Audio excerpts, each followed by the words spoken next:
Good morning to all of you. Today we are going to start our very first chapter, that is measurement. We all are familiar with this term measurement and we are using in our day to day life. First of all, we will see the contents that we are going to cover in this chapter. First we will define what is measurement, then we will see what are the units that we use for the measurement. Then definition of few important terms like length, mass, time and temperature we will discuss. Then why we are using this measurement and what is its importance and where actually we are using it. Then we will study about measurement of area, like measurement of area of regular surfaces and irregular surfaces. Then measurement of volume we will see. Then units of volume that we use to measure the volume. So let's start our discussion today, that is measurement.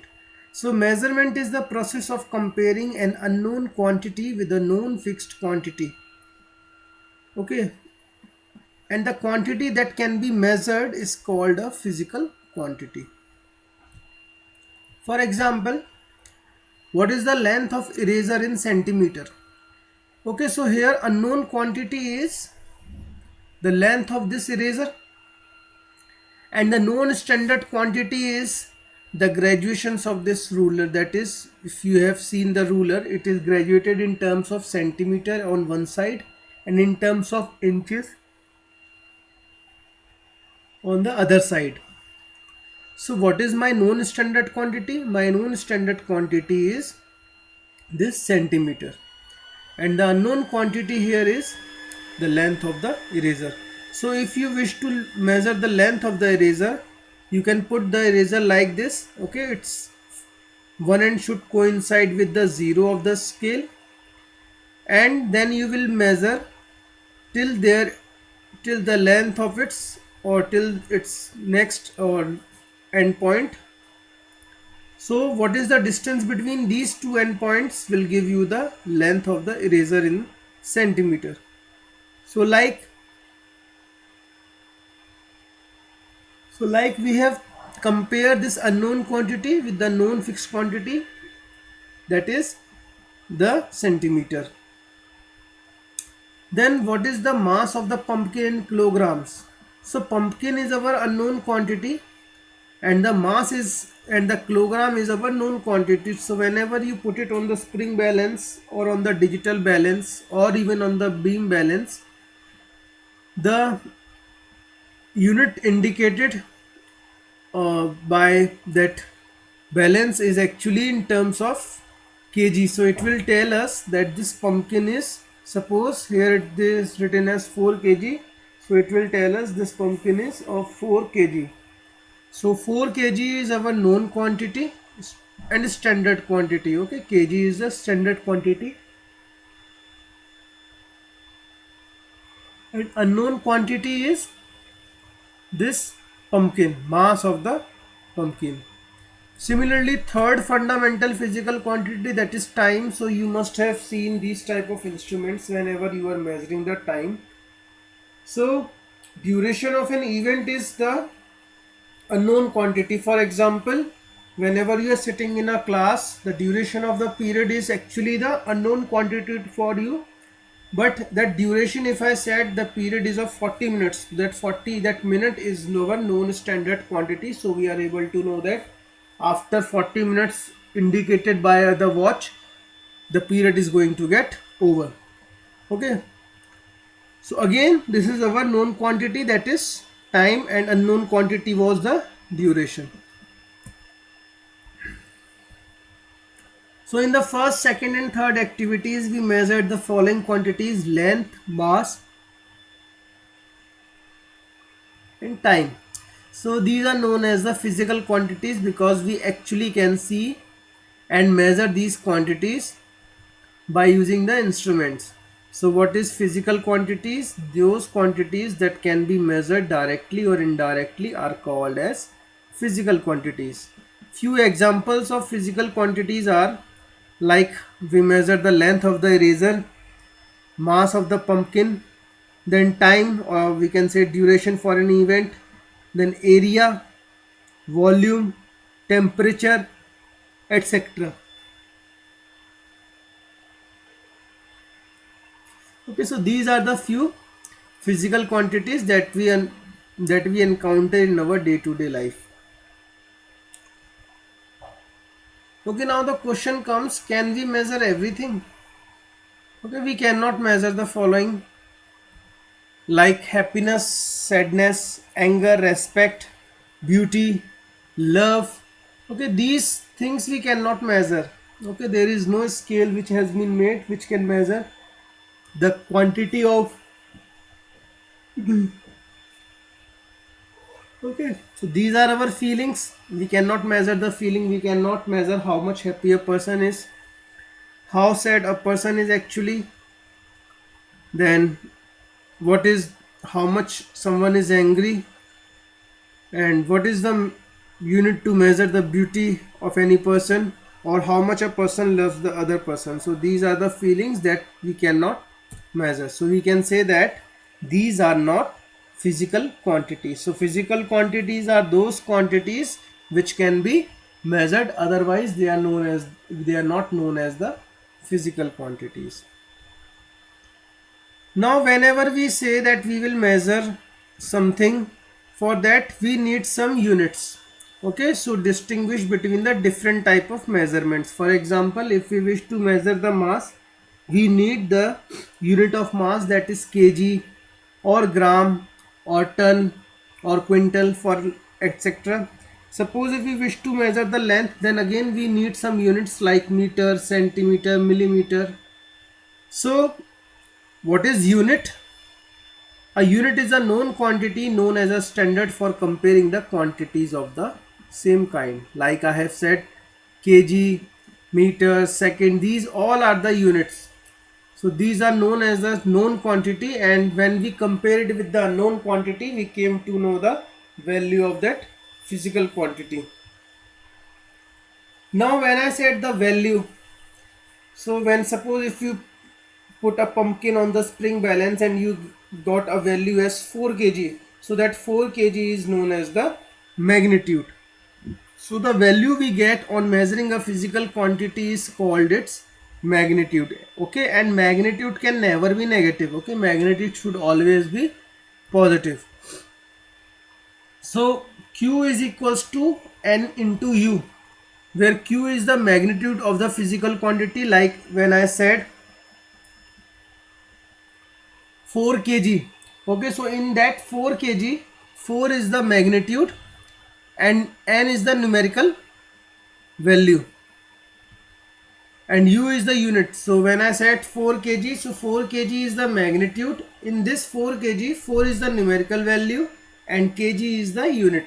So we can say that magnitude is the value we get on measuring a physical quantity, and it is actually giving us a comparison that, like when I said 4 kg, 4 kg means the pumpkin is 4 times heavier than a 1 kg weight.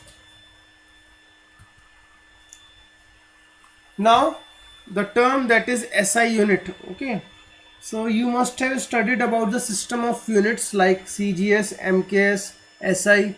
So SI unit is a unit that is accepted by scientists all over the world as a basic unit of measurement.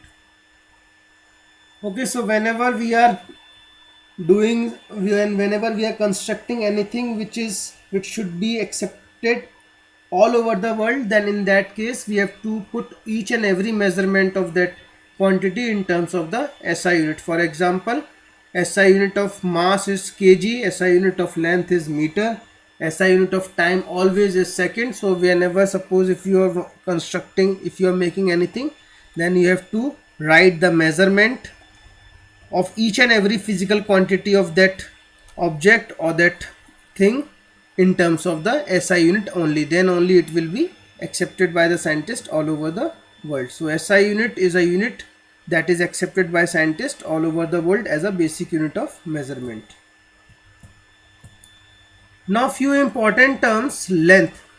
So length is defined as the distance between any 2 points and place. Its SI unit is meter. Mass. Mass is quantity of matter contained in an object and its SI unit is kg. Then time. It is the interval between any two events. Its SI unit is second. And temperature. It is defined as degree of hotness and coldness and its SI unit is Kelvin. So these are the few important terms that you must have seen in your day-to-day life and you must have noticed in your day-to-day life. Now, what is the importance or application of measurement? See, whenever you are going to the market to purchase anything, like if you are going to the market to purchase the vegetables or the fruits, or you are going to purchase a cloth, so for that case the shopkeeper is always telling you the rate, like it is 40 rupees per kg or the cloth is suppose 100 rupees per meter. So there it is the actual requirement of measurement, otherwise we are not able to purchase anything and the shopkeeper will not be able to sell anything, because on what basis he will sell a certain object or a certain product. So for that measurement is used. It is also used while cooking and making food items, that we already knew. Okay, so whenever we are doing some cooking or making any food items, you always put the ingredients in the measured quantity. Okay, we never put the ingredients in the random manner, like suppose if you are preparing a vegetable dish, then you will not pour the salt randomly. Okay, you will take it either one pinch or one spoon, like this we are taking it. It is important for doing the scientific experiments also. Okay, so whenever you do the scientific experiments, suppose, so amount of chemical that is going to be required for that particular experiment, you have to measure. Okay, you cannot put all the chemicals for doing the scientific experiment, it will not give the result. Rather, if you take that chemical or that thing in a definite proportion or in the definite amount, then only it will produce the result. So these are the few very important areas where actually we are using the measurement. Okay, so here are a few familiar examples. To measure the thickness, okay, you can use this inch tape. To measure the weight of the fruits, we can use the beam balance. Okay, again we required measurement. Now this jar, it is graduated in terms of milliliter. This milk bottle which is used by the infant kids, again it is graduated so that it can be estimated how much milk it can occupied. Then whenever you are having the fever, so what your mother is doing or what the doctor is doing, they are using the thermometer to know how much fever you are having. So these are the few very important areas where actually there is a necessity of measurement. Now we will discuss area. So the surface inside the border is known as the area. Okay, for example, the surface on which you are watching this video, okay, so that whole surface is known as the area of that screen. Okay, so this is known as the area, the surface inside a border. So what is area? The space occupied by an object is called the area or the surface area. Few units of area are, the units of area is square meter, and to measure the bigger area such as piece of land or building like a mall, bigger units or multiple units of area are used called acre and hectare. So 1 hectare is equals to 100 meter into 100 meter, that is 10,000 meters square. And suppose to, if you want to measure much bigger size like the area of the country, continent or the earth, etc., again a bigger unit is used, that is known as the square kilometer. So 1 square kilometer is, again we can say 1000 meter into 1000 meter, or it is 10 raised to the power 6 meter square. Now we know that to measure the bigger area like piece of land we use acre or hectare. To measure the much bigger area like area of the country or area of continent or earth, we use square kilometer. Now regarding the area of smaller objects like matchbox, book, pencil box, this is you measured by sub multiple units called square centimeter. Okay, because we know that matchbox size is very small. Again, book size will be smaller than the piece of the land. So for that purpose, the units that we will be using like square centimeter or square millimeter sometimes. So 1 square centimeter is 100 millimeter square, or we can say that 10 raised to the power 2 millimeter square. Okay, so acre is the unit which is used to measure large areas in British system of units, and 1 acre is equals to 4046.8 meter square. Okay, remember this value, 1 acre is equals to 4046.8 meter square. Whereas hectare is used to measure large areas in French system of units, and 1 hectare, as we have already discussed, is equals to 10,000 meters square. Okay, so you should remember these values because sometimes it is required for you to convert the given acre into the meter square or given hectare into the meter square.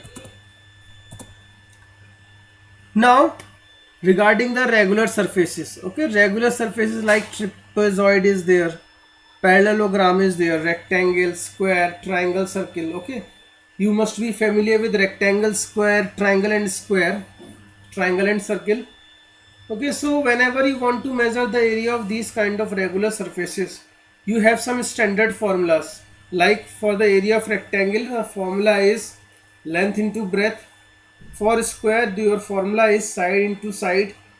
For triangle, the formula that we can use half base into height, and for circle we can use pi r square. If parallelogram is there, then base into height. If trapezium is there, then sum of parallel sides into half of height. Okay, so these are the regular surfaces whose area we can actually measure by using the formulas if we know the values of this quantities. Like if we know the value of base and height in case of the rectangle, then we can easily calculate the area. Okay, so these are the familiar formulas and standard formulas we can say of regular objects like of square, rectangle, circle, then surface area of the cylinder 2 pi r into h, and surface area of the sphere, that is 4 pi r square. Okay, but everything that exists in this universe is not regular. Okay, like if you thought about your palm, so if you wish to measure the area of your palm, so your palm is not a regular shape. If you wish to measure the area of the leaf, again leaf is not a regular shape.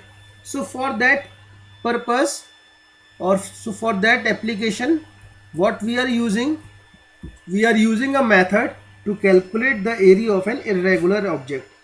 Like suppose if you want to measure the area of an irregular object, we use a graph paper. A graph paper is a sheet of the paper on which vertical and horizontal and vertical lines are ruled at regular intervals of 1 mm. In order to measure the area of a lamina, place it on a graph paper and draw its boundary. Then count the number of complete squares and the squares more than half. Okay, only two types of calculation we will be doing: number of complete squares and squares more than the half within the boundary. Then area of that lamina is sum of areas of squares mentioned above. For example, okay, suppose this is an irregular surface and this is a graph paper.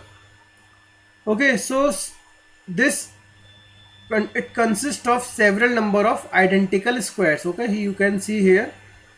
Now this one square is having its side as 1 centimeter. Okay, this is 1 centimeter and this is also 1 centimeter. So we know that area of the square is side into side. So area of one square will be 1 centimeter square. Now we have made a boundary with the blue line. Okay, here you can see. So green color squares are the full squares and these yellow color squares are the more than half squares. Then these pink color squares are less than half squares. So this portion we will be neglecting. Again this white portion, again this is much less than half. This is also less than half. This is also less than half. So everything which is less than half, okay, or equal to half, we will be neglecting. We are only taking the full squares and more than half squares. So if you count number of full square that are green square, so it is 1 2 3 4 5 6 7 8 9 10 11 12 13 14 15 16 17 18. So number of full squares is 18. Now we will count these yellow squares that are more than half. 1 2 3 4 5 6 7. Okay, so more than half squares are 7. So what is total area? Total area will be, you will add this 18 and 7 and you will get the answer as 25 centimeter square. So total area of this irregular surface is 25 centimeter square. Okay, so in this manner we can measure the area of the irregular shapes likes of this. Okay, just draw it on the graph paper and then count the full squares and then count the more than half squares and then add them. You will get the area of any irregular surface. Okay, so this is it. In the next class we will be discussing more about this chapter, measurement. Till then you do some reading and understood these terms that we have discussed in this class. Thank you.